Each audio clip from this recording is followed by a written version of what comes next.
gotten married.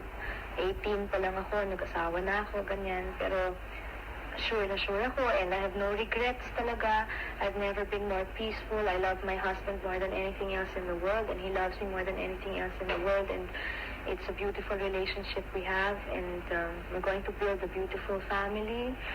You know, we're gonna raise very good children, and well, you know, bahala na sila as long as they're very, very sure. That's what's very, very important.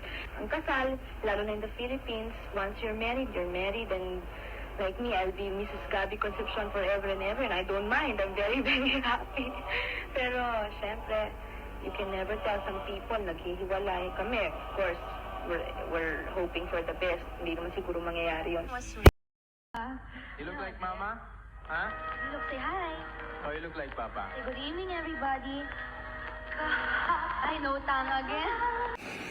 We lost so much. Yung kaming tatlo, Gabby, me, and Casey. And we could have not lost so much. Yeah. We could have had a good life, the three of us, because Gabby and I were okay. Yeah. Yeah.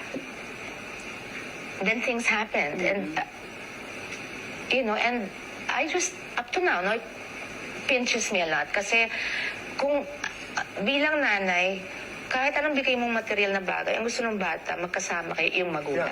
Siyempre. Now I have Kaki and Miel and Miguel, and I can't really say, you know, she cried too, but I was, alam mo, kahit anong hidwaan, ang nanay, pag yung anak, minsan nga, yung anak ng may kasalanan, ikaw pa magpapakumbaba kahit galit na galit ka.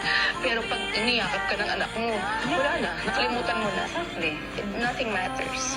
I miss her so much. Oh my God, look at us, the three of us. That family should have remained a family. I did not imagine that family would break up. No, but then I wouldn't have had Kaki and Miel and Miguel. Right. But that's